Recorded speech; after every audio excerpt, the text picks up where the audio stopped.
সংবাদ মাধ্যমে তৃণমূলের হয়ে বিবৃতি দেওয়ার জন্য 4 জনকে দায়িত্ব দেওয়া হল। তৃণমূল সূত্রে খবর, নেত্রী মমতা বন্দ্যোপাধ্যায়ের নির্দেশে এই মিডিয়া কমিটি গঠন করেছেন দলের রাজ্য সভাপতি সুব্রত বক্সী। কমিটিতে রয়েছেন চন্দ্রিমা ভট্টাচার্য, অরূপ বিশ্বাস, কুণাল ঘোষ এবং জয়প্রকাশ মজুমদার। এখন থেকে এই 4 জন সাংবাদিক বৈঠক করবেন এবং সাংবাদিকদের প্রশ্নের জবাব দেবেন। সংবাদ মাধ্যমে আলোচনা সভায় কারা যাবেন, দলের তরফে এই কমিটি সেই সিদ্ধান্ত নেবে।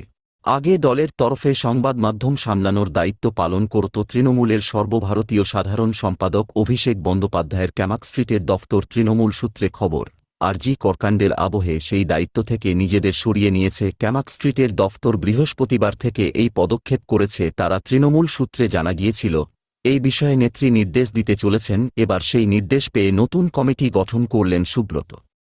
জাতীয় বা রাজ্য স্তরে কোনো বড় ঘটনা ঘটলে দলের কোন মুখপাত্র প্রতিক্রিয়া দেবেন, এতদিন তা ঠিক করত অভিষেকের দফতর। তাঁর দপ্তরই ঠিক করে দিত।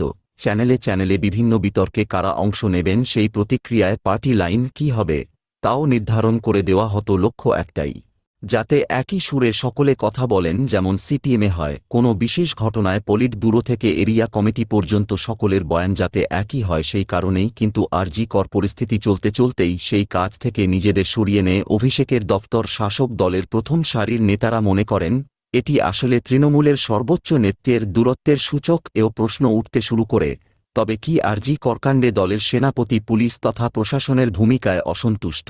উল্লেখ্য, আরজি কর হাসপাতালে বুধবার রাতে হামলার পর অভিষেক নিজে কলকাতার পুলিশ কমিশনার বিনীত গোয়েলের সঙ্গে কথা বলেছিলেন। দাবি জানিয়েছিলেন দল রং না দেখে অপরাধীদের গ্রেপ্তার করতে বলেছিলেন।